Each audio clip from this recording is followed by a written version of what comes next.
Bismillahirrahmanirrahim. Assalamualaikum warahmatullahi wabarakatuh. Waalaikumsalam warahmatullahi wabarakatuh. Alhamdulillahirabbil alamin. Wassalatu wassalamu ala rasulillahi ajma'in. Sayyidina wa maulana wa syafi'ina wa qurratu a'yunina Muhammadin sallallahu alaihi wasallam wa alihi wa ashabihi wa azwajihi wa dhurriyyatihi wa ashabil kiram. Allahumma salli ala Sayyidina Muhammadin miftahi babi rahmatillah adada ma fi ilmillah salatan wa salaman daimaini bidawami mulkillah wa ala alihi wa sahbihi. Rabbi shrah li sadri wa yassir li amri wahlul 'uqdatam min lisani yafqahu qawli. Amin. Amma ba'd. Disyukur kehadirat Allah Subhanahu wa taala yang telah melimpahkan seluruh karunia dan rahmatnya kepada kita, yang telah melimpahkan seluruh kenikmatan yang tanpa batas kepada kita, sehingga detik ini, saat ini kita masih bisa berkumpul di majelisnya baginda Nabi besar Muhammad SAW. Pada hakikatnya ini majelisnya baginda Nabi besar Muhammad SAW. Allahu Akbar. Allah Maha Besar, yang besar selain Allah kecil. Allah Subhanahu wa ta'ala Maha Kaya, yang kaya selain Allah miskin. Allah Subhanahu wa ta'ala Maha Perkasa, yang perkasa selain Allah lemah. Allah Subhanahu wa ta'ala Maha Hidup, yang hidup selain Allah pasti akan menemui kematian. Salawat serta salam selalu kita haturkan bagi junjungan kita, suri tauladan kita, panutan kita, yang berjasa di hidup dan mati kita, yang berjasa di hari kebangkitan, yang berjasa di hari pembalasan, yakni baginda Nabi besar Muhammad sallallahu alaihi wasallam, serta keluarganya, pengikutnya, sahabatnya sampai hari kiamat nanti. Amin ya rabbal alamin. Para habaib dan para alim ulama yang Al-Fakir tidak sebutkan satu persatu nama antum sekalian, namun tidak mengurangi rasa hormat Al-Fakir kepada antum sekalian. Mudah-mudahan para habaib dan ulama kita dijaga oleh Allah. Amin. Para habaib dan ulama kita dilindungi oleh Allah. Amin. Para habaib dan ulama kita diberikan kemudahan dalam hidupnya. Amin. Diberikan jalan yang istiqomah membimbing kita ke jalannya Rasulullah sallallahu alaihi wasallam. Amin ya rabbal alamin. Hadirin yang dimuliakan Allah Subhanahu wa taala. Alhamdulillah, alhamdulillah. Masih kita merasakan kenikmatan Allah Subhanahu wa taala. Ayo, bisa duduk di majelisnya baginda Nabi besar Muhammad sallallahu alaihi wasallam adalah suatu keberkahan yang paling agung. Tidak ada keberkahan Nabi Muhammad di kantor-kantor. Tidak ada keberkahan Nabi Muhammad di pasar. Tapi keberkahan Nabi Muhammad adanya di majelisnya baginda Nabi besar Muhammad sallallahu alaihi wasallam. Baik itu majelis maulid, majelis zikir, majelis ilmu, semua itu ada keberkahan baginda Nabi besar Muhammad sallallahu alaihi wasallam. Tinggal kitanya mau menggapai berkahnya baginda Nabi besar Muhammad atau tidak. Ya, semua diberikan kepada kita sebagaimana di Maulid Syamsul Duror dijelaskan, qasim min dadik bi ibadik. Ya. Allah Subhanahu wa taala wallahul mu'ti. Allah Subhanahu wa taala yang memberikan kepada Rasulullah sallallahu alaihi wasallam, dan Rasulullah yang membagikan kepada kita. Sallallahu alaihi Nabi Muhammad. Inilah kenikmatan kita menjadi umatnya baginda Nabi besar Muhammad sallallahu alaihi wasallam. Kita tidak perlu susah-susah, yang mana umat-umat terdahulu kalau mau tobat harus lompat dari atas bukit. Umat-umat terdahulu kalau mau menghilangkan najisnya harus dikupas kulitnya. Umat-umat terdahulu harus tobatnya ratusan tahun baru diampuni oleh Allah Subhanahu wa taala. Itu pun bawa namanya baginda Nabi besar Muhammad sallallahu alaihi wasallam. Kalau di buku Taurat, di buku Injil, di buku Zabur Yang asli ada namanya baginda Nabi besar Muhammad. Ya, kalau yang asli ada. Kalau yang sekarang wallahu a'lam. Ya. Jadi apa? Semua kitabnya Allah menceritakan baginda Nabi besar Muhammad sallallahu alaihi wasallam. Semua. Nah, kita tidak pernah minta kepada Allah dijadikan umatnya baginda Nabi besar Muhammad. Ini suatu kenikmatan hadirin yang mungkin kita tidak pernah sadari kenikmatan ini diberikan kepada kita. Kita tidak pernah sadari mungkin bahwa inilah kenikmatan yang diinginkan oleh Nabi Musa. Sebagaimana Nabi Musa minta kepada Allah untuk dicabut kepangkatan nabinya untuk menjadi umatnya baginda Nabi besar Muhammad. Ya. Siapa yang mau pasti akan dekat dengan baginda Nabi besar Muhammad sallallahu alaihi wasallam. Sebagaimana Habib Ali Habsyi di dalam syairnya mengatakan, aku tidak inginkan surga kalau di dalamnya tidak ada baginda Nabi besar Muhammad sallallahu alaihi wasallam. Ya. Beliau luar biasa, amalannya luar biasa, alim besar. Tapi beliau masih mengatakan seperti itu. Kita sholat 5 waktu masih banyak yang telat. Ya, bahkan tertinggal, apalagi subuh atau isya. Karena subuh sama isya ini menentukan keimanan seseorang. Kalau sholat subuh sama isya kita semangat berjamaah, bahkan di masjid itu ramai, maka itulah kemenangan Islam. Ya, subuh sama isya. Ketahuilah bahwa sholat subuh, kalau kita bangun tidur kita mengerjakan sholat subuh tepat waktu, berarti kita dipilih sama Allah orang-orang yang menjadi mukmin sejati. Ya, orang yang diawali hidupnya atau bangun dari tidurnya dengan mengerjakan perbuatan yang baik, insya Allah satu hari penuh akan mendatangkan kebaikan. Ya. Umpama kita bangun dari tidur kita mengucapkan Alhamdulillah. Kita bangun dari tidur kita langsung kita bergegas sholat subuh. Bukan jam 9 sholat subuhnya ya. Itu sholat duha pakai mulut. Ya, banyak waktu itu kita lihat di pondok. Jadi sholat subuh tepat waktu. Supaya apa? Tunjukkan bahwa kita ini orang-orang mukmin. Tunjukkan bahwa kita ini benar-benar umatnya baginda Nabi besar Muhammad ya. Kalau kita dipilih, kita kadang bangun tidur kerja sudah sumpek kepala, belum lagi ketemu teman dapat masalah lagi, belum lagi anak nangis, belum lagi segala macam. Karena apa? Karena awalnya hari kita tidak dimulai dengan adanya amal soleh. Awalnya hari kita tidak dimulai dengan ketaatan kepada Allah Subhanahu wa ta'ala. Jadi mulai sekarang kalau telat, kita sering telat bangun ya, usahakan paksa diri kita untuk bangun. Ya, supaya apa? Buktikan bedanya. Kalau dia tepat waktu subuhnya, dia bangun tidur mengucapkan Alhamdulillah, syukur kepada Allah masih diberi kenikmatan hidup, insya Allah satu hari penuh tidak ada yang namanya sumpek. Ya, ini boleh dipraktekkan. Kalau tidak percaya, nanti WA, bohong deh. Boleh buktikan sama-sama. Ya, kita bicara kenyataan saja. Jadi kalau kita mengawali diri kita enak sholat subuh, pasti ringan harinya. Tidak ada yang berat di kepala kita. Tidak sumpah ketemu orang, tidak ketemu orang yang isinya masalah. Itu dijaga sama Allah seharian. Tapi kalau kita bangun sudah maksiat kepada Allah, meninggalkan waktu subuh, tidak pernah bersyukur ketika bangun tidur, ya sudah, kita nikmati saja yang namanya sumpah satu harian. Ya.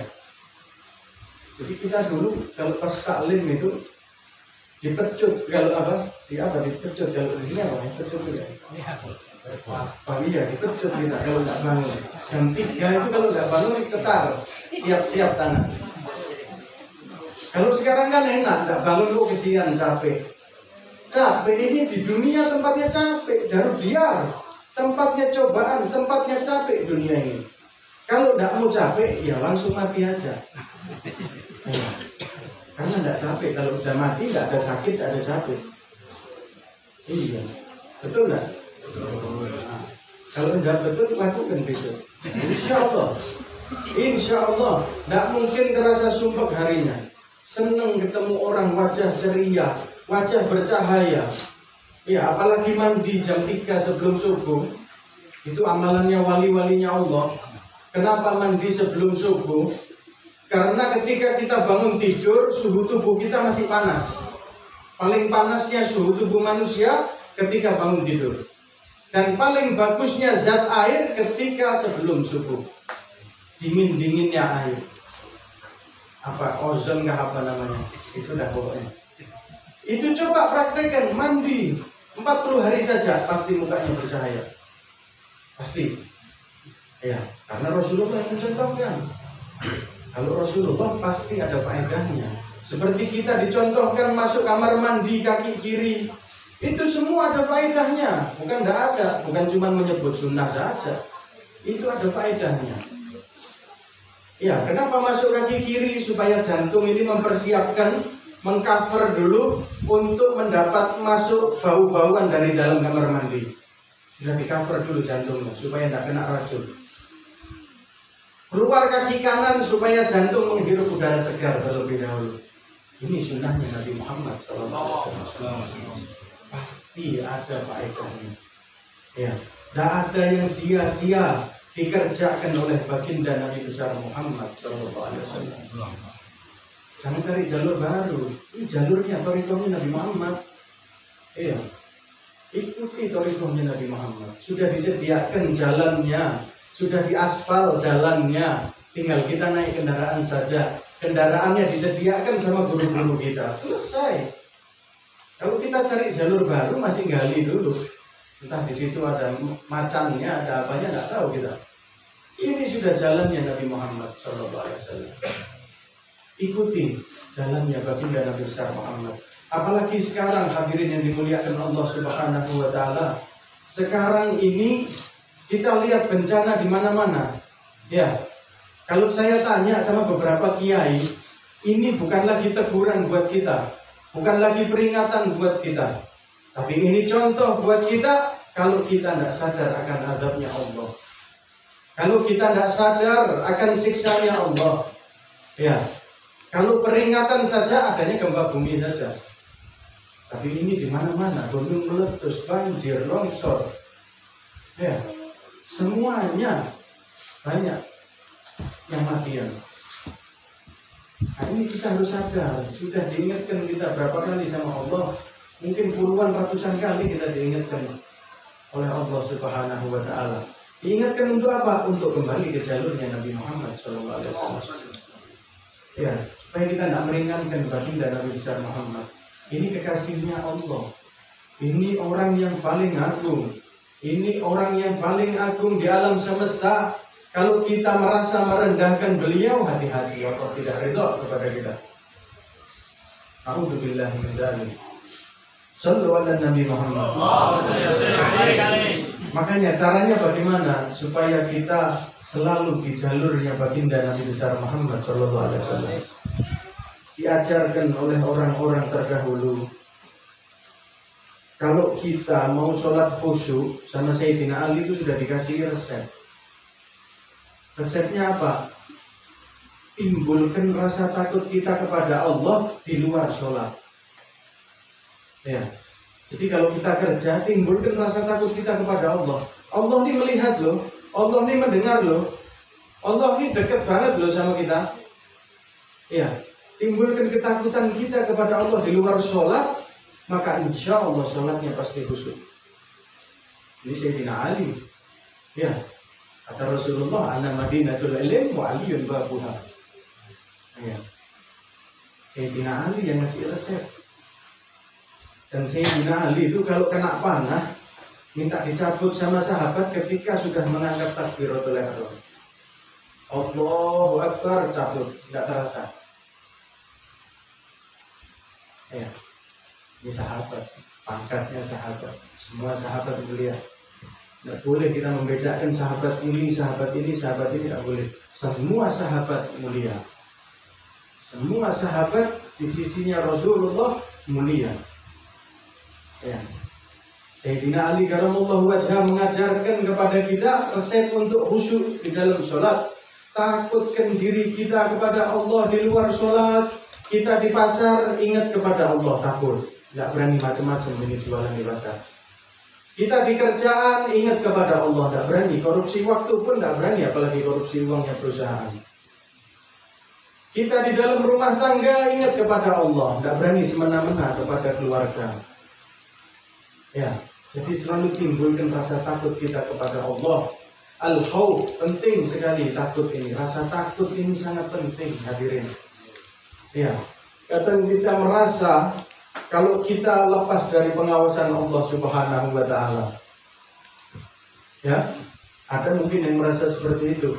Di dalam kamar kayak atau ngapain kayak di luar. Ya, oh, tidak ada yang lihat. Lalu lupa kalau Allah Subhanahu wa Ta'ala Maha melihat. Ya. Jadi kalau sudah tumbuh rasa takut, insya Allah sholatnya pasti khusyuk. Ya. Kita tidak tahu dalam setahun sholat kita yang diterima berapa. Tapi kita sebagai hamba wajib melakukan. Ya. Wa ma khalaqtul jinna wal insa illa liya'budun. Allah tidak menciptakan jin dan manusia kecuali untuk beribadah kepada Allah. Ya. Jadi ibadah saja, jangan mikirkan diterima apa enggak, pokoknya ibadah. Enggak tahu ilmunya, tanya kepada guru-guru kita. Bagaimana sholat yang benar, rukunnya sholat, fardunya wudu, tanya kepada guru-guru kita. Maknanya air mustakmal, air mutlak, bagaimana, tanya kepada guru-guru kita. Najis, istinjanya bagaimana, niatnya apa, di dalam hatinya bagaimana, tanya kepada guru-guru kita. Supaya apa? Supaya kita tahu ilmunya. Kalau sudah tahu ilmunya, pasti kita bisa sebenar-benarnya melakukan dengan khusyuk. Setidak-tidaknya tidak salah mengerjakan itu perbuatan amal ibadah tersebut. Ya, makanya penting belajar di sini, hadirin dan hadirat yang dimuliakan Allah Subhanahu wa Ta'ala. Jangan pernah tinggalkan syariatnya Nabi Muhammad. Ya, boleh kita belajar yang tinggi-tinggi, sangat tinggi boleh. Tapi ingat, ini syariatnya Nabi Muhammad. Belajar fikih wajib. Belajar akhlak nomor 1 lagi. Akhlak kita dengan guru kita, akhlak kita dengan orang tua kita, akhlak kita dengan tetangga kita. Ini penting diajarkan sama Nabi Muhammad SAW. Ya, kalau sudah itu semua, insya Allah kehidupan kita tidak ada yang ruwet, kehidupan kita tidak ada yang berkelahi, kehidupan kita tidak ada yang fitnah sana sini, adu domba sana sini, iri sana sini. Insya Allah kalau itu kita pegang. Kalau sudah syariatnya kita pegang, baru nanti ada hasilnya. Hasilnya tanya lagi kepada guru-guru. Bagaimana guru melanjutkannya? Tinggal dijalani. Ya. Sallu ala Nabi Muhammad. Ya, jadi takut itu timbulkan rasa takut. Ada beberapa riwayat ulama-ulama mutaqaddimin itu amalannya luar biasa. Ulama-ulama mutaqaddimin itu minimal kitab 40 kitab ngarangnya. Minimal. Ya. Nah, itu ketika datang waktu sholat, beliau wudu. Ketika setelah wudu wajahnya itu merah. Merah wajah beliau. Padahal ini alim ulama luar biasa. Ya. Ditanya sama seseorang, wahai imam, kenapa wajahmu memerah? Dijawab sama imam tersebut, tidak tahukah engkau aku akan menghadap kepada siapa? Andaikan seseorang yang memiliki banyak salah di dalam hidupnya, banyak menyalahi, melanggar aturan hukum sosial, dia akan disidang di hadapan seorang hakim, maka dia pasti akan pucat, memerah wajahnya. Ketahuilah bahwa yang akan aku hadapi ini adalah pencipta seluruh alam semesta dan pencipta diriku, Allah Subhanahu wa Ta'ala. Jadi mau sholat saja itu takut sudah ulama-ulama mutaqaddimin itu. Kita ini cuman ya Allah, kita ini awam. Ya. Kalau beliau bisa ngarang 40 kitab padahal gelap, tak ada lampu. Ya. Tapi mata batinnya terang lebih dari lampu. Dan kita sudah terangnya seperti ini lampunya, baca saja males ya. Baca saja males apalagi ngarang kitab. Allah. Ya makanya ikuti yang baik dari beliau-beliau, ittiba kepada Nabi Muhammad, kepada sahabat, kepada tabi'in, kepada tabi'in, kepada ulama mutaqaddimin, kepada ulama yang sekarang ikuti terus. Sambung tali rantai kita sampai kepada Nabi Muhammad. Kalau tali rantai kita tidak putus dari Nabi Muhammad SAW, insya Allah tidak ada yang susah. Insya Allah tenang hidup kita. Kita ini hidup di dunia apa yang mau dicari?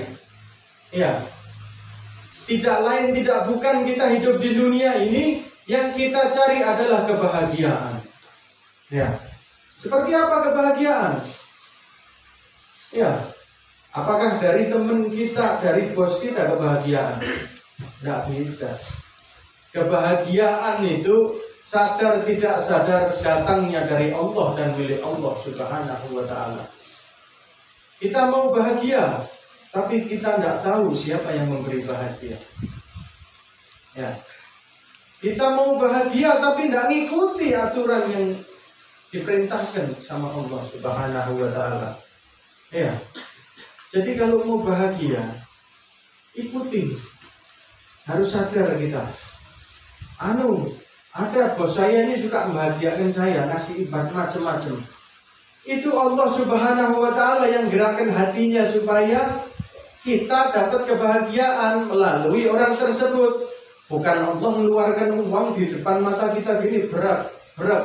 Ya, kalau aulia-aulianya Allah begitu. Kalau kita ini orang awam harus ada wasilah, harus ada perantara. Kalau aulia dulu jangan kaget di bawah sejadah buka gini keluar 100 ribu. Ya, ajib. Ya, karena ini dunianya sudah di luar. Ya, jadi dunia yang ngejar. Kata ada satu kiai di Jawa Timur ngomong kepada saya, Beb, dunia ini kakinya 6, Beb.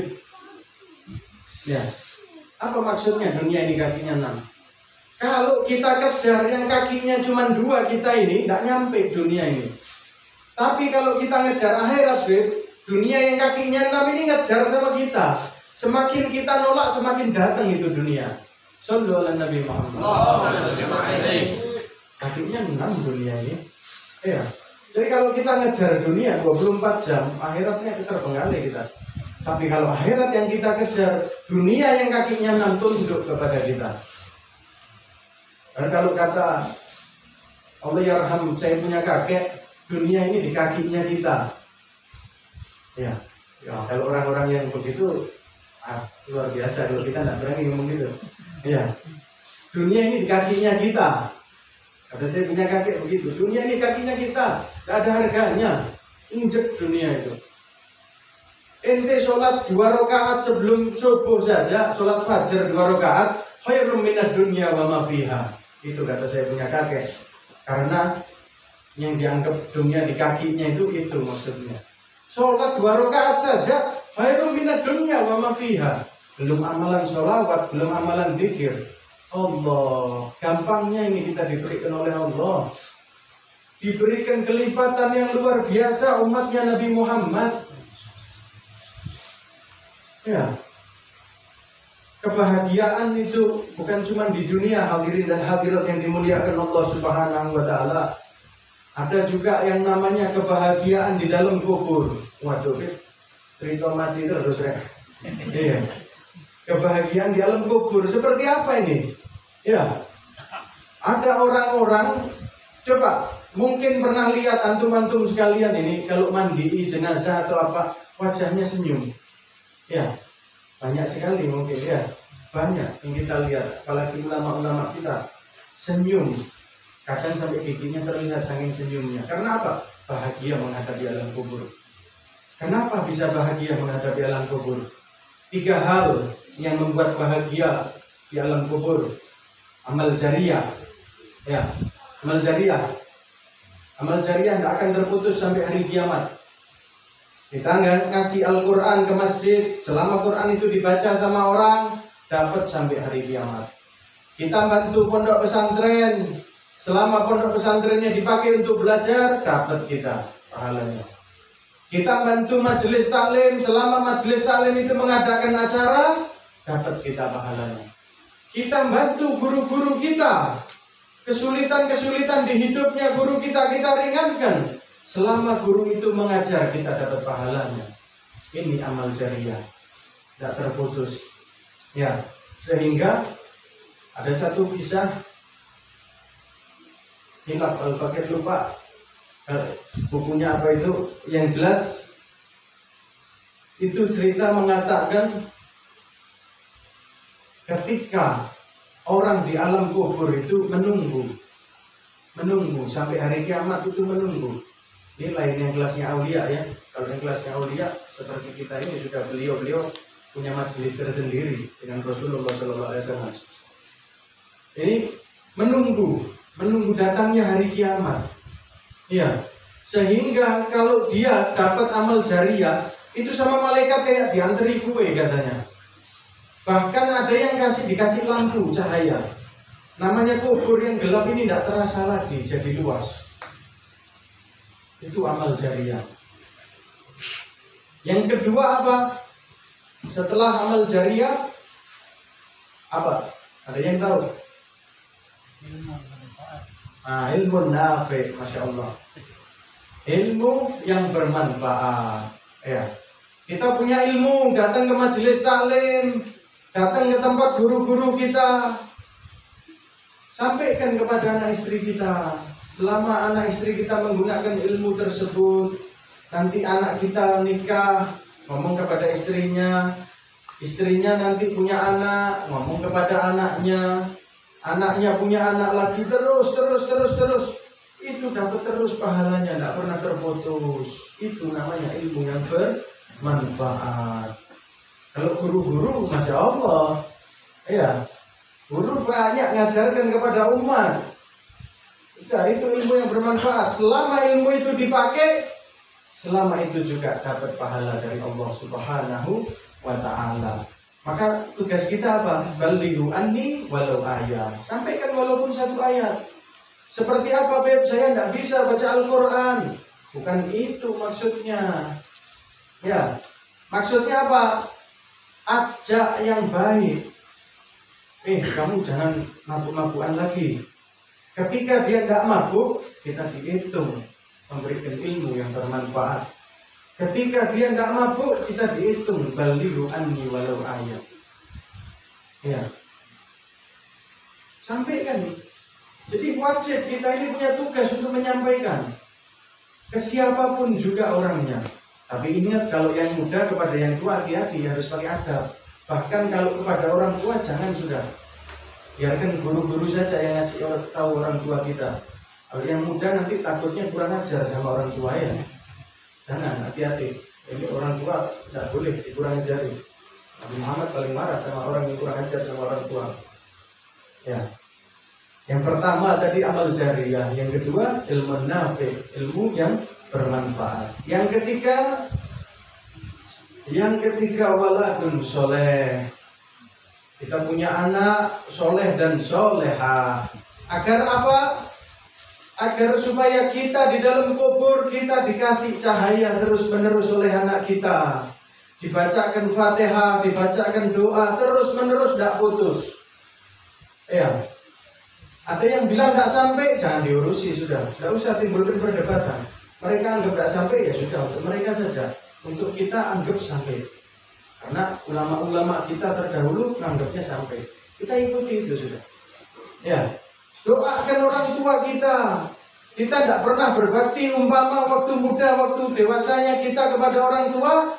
Ketika sudah meninggal, jangan lupa kita masih bisa jadi anak yang berbakti. Doakan orang tua kita, berikan amalan sedekah untuk niatnya kepada orang tua kita. Ya, masih bisa jadi anak yang berbakti walaupun sudah di dalam kubur orang tua kita. Ya, jadi 3 ini bahagia di alam kubur. Ya. Terus ada lagi bahagia di yaumil hasyr. Ya. Di hari kebangkitan.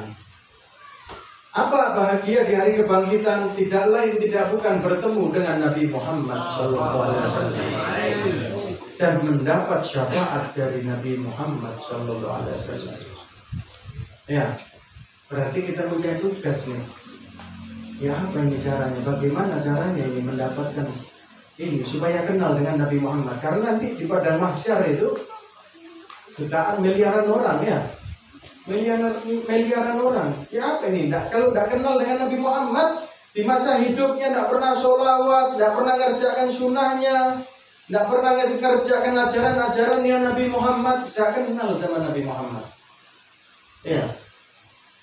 Mau profit dengan Nabi Muhammad, mau dekat dengan Nabi Muhammad.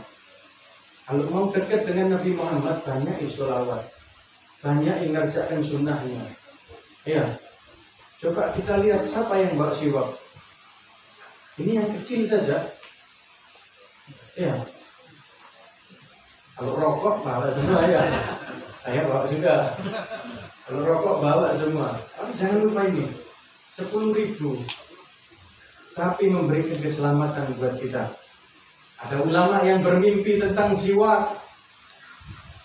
Ketika ingin menghadapi Shiratal Mustaqim, siwak ini menjadikan sejengkal Shiratal Mustaqim.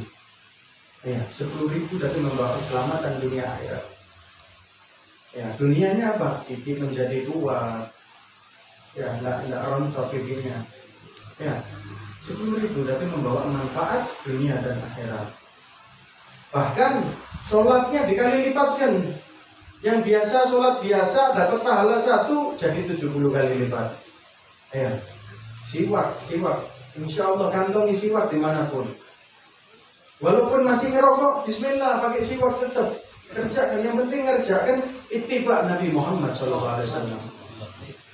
Karena yang kita cari di yaumil hasyr ini Nabi Muhammad. Ketika Nabi Adam, Nabi Musa, Nabi Nuh, Nabi Ibrahim, Nabi-Nabi yang lainnya, nafsi. Nggak bisa diriku sendiri aku yang urusi. Ya. Cuma Nabi Muhammad yang analaha, ummati.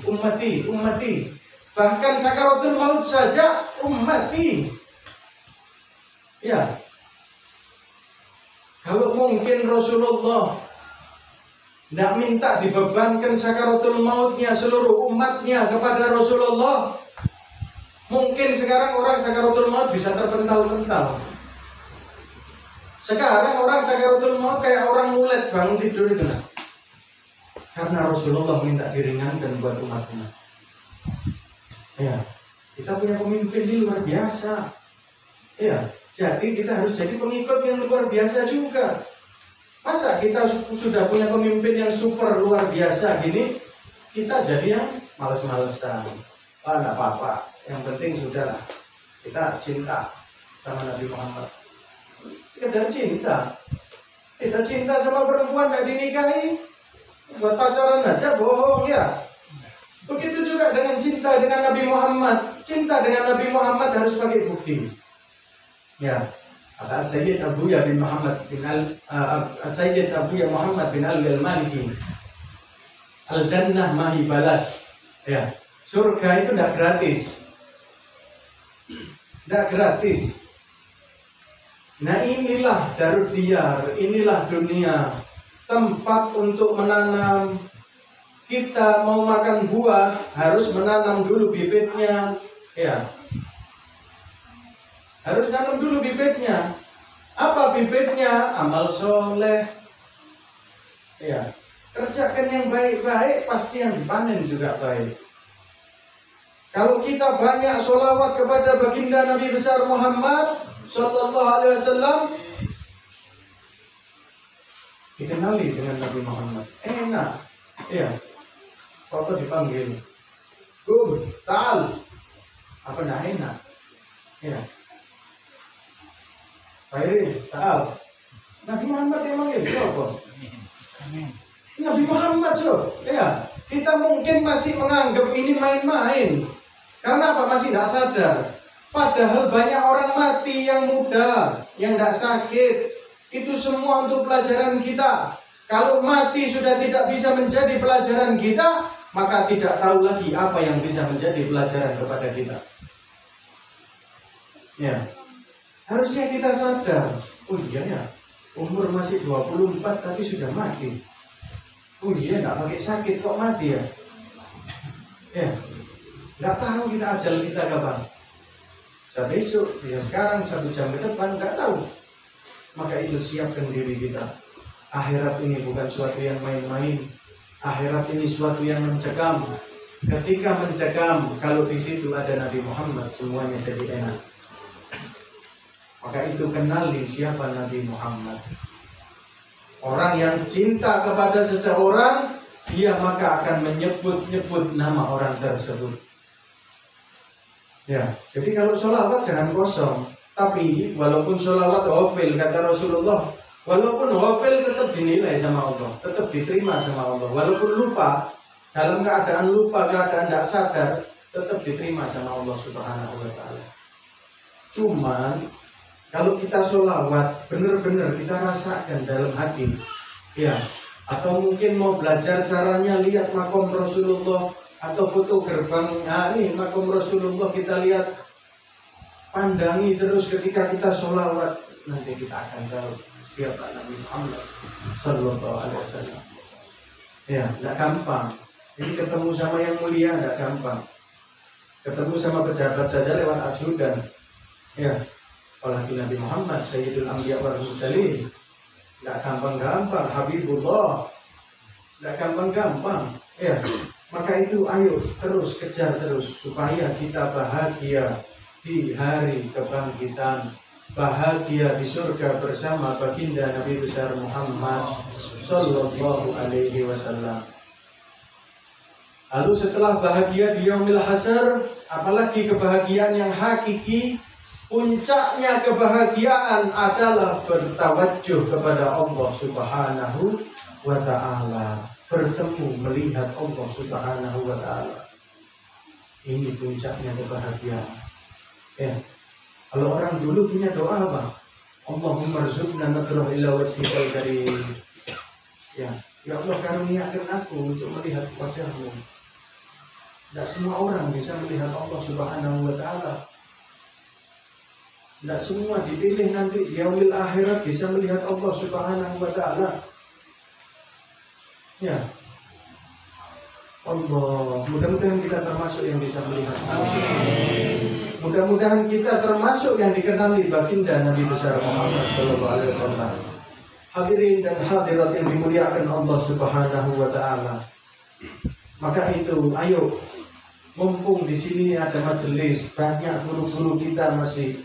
Ayo, kembali lagi, kembali, semangatkan diri kita, keluarkan hiroh kita sebagai umat muslim, jadikan diri kita benar-benar sebagai orang mukmin. Yang tadinya cuma iman saja menjadi yakin.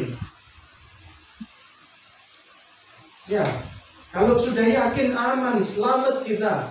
Tapi kalau masih iman belum selamat, belum sempurna iman kita. Ya, tumbuhkan, tanya kepada guru kita, ayo guru bimbing saya, tolong bimbing saya. Mumpung Allah masih mengizinkan banyak ulama. Sekarang ini satu persatu ulama kita dipanggil oleh Allah. Itu tandanya ilmu satu persatu dicabut dari buminya Allah. Harus sadar kita hadirin dan hadirat yang dimuliakan Allah Subhanahu wa Ta'ala. Boleh kita mengejar dunia, tapi hanya sebatas mencari nafkah, mengejar syariatnya Allah. Ya, maka itu kalau kerja niatkan, saya kerja ini niat ibadah kepada Engkau ya Rabb, niat menjalankan syariatnya Engkau ya Rabb, niat mencari nafkah untuk anak istri saya ya Rabb. Ya. Maka ketika dia kerja, dia mendapatkan barokah. Ketika dia kerja, dia tidak dibohongin orang. Ketika dia kerja, pulang bawa rezeki untuk anak istrinya, yang walaupun asbabnya itu dari kerja, ketika kita bawa ke anak istri kita, dimakan anak istri kita menjadi daging, daging itu nanti bersaksi bahwa kita menjadi orang tua yang memberikan nafkah yang halal kepada anak istri kita. Ini yang harus diperhatikan hadirin dan hadirat. Ya, sudah 2021 ya. Sudah kalau hijriahnya 1443. Ya. Karena Rasulullah SAW memberikan bocoran tidak lebih daripada 1.500 tahun. Ya. Ya, tinggal dikurangi saja, 1.500 dikurangi 1443. Ya. Mudah-mudahan kita tidak mengalami kejadian-kejadian itu ya. Mudah-mudahan kita ketemu dengan Nabi Muhammad walaupun di dalam mimpi. Karena Rasulullah SAW mengatakan apa?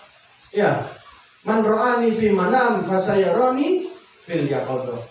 Siapa yang bertemu denganku walaupun dalam mimpi, dia akan bertemu denganku di dalam keadaan terjaga. Sallu ala Nabi Muhammad. Siapa yang nak kepingin ketemu sama Nabi Muhammad? Semuanya kepingin? Kalau kepingin, ayo semangat. Pakai sunnah-sunnahnya Nabi Muhammad. Pakai siwak waktu mau sholat. Ya, pakai sunnah-sunnahnya, akhlaknya Nabi Muhammad. Bawa di keluarga kita, bawa di kerjaan kita, akhlaknya Nabi Muhammad. Kalau 24 jam selalu bawa Nabi Muhammad, ya, insya Allah dikasih sama Allah Subhanahu wa Ta'ala. Ya, makanya beli ini foto ini, foto makam Rasulullah SAW. Ketika sholawat, lagi hening, keadaan hening, khusyuk, sholawat depan makam ini, bayangkan terus, pandang terus. Insya Allah kita rasakannya beda. Sallu ala Nabi Muhammad. Ya, mungkin itu saja hadirin dan hadirat yang dimuliakan Allah. Yang sedikit ini menjadi manfaat kepada antum-antum sekalian. Mudah-mudahan kita termasuk golongan-golongan yang dipanggil oleh baginda Nabi besar Muhammad SAW. Mudah-mudahan kita golongan-golongan yang mendapatkan syafaat dari baginda Nabi besar Muhammad SAW. Mudah-mudahan kita termasuk anak-anak yang berbakti kepada orang tua. Mudah-mudahan kita termasuk orang-orang yang taubatnya dimudahkan oleh Allah Subhanahu wa Ta'ala. Mudah-mudahan kita termasuk orang-orang yang gampang menimba ilmu dari guru-guru kita. Mudah-mudahan kita masih mau dibimbing oleh guru-guru kita.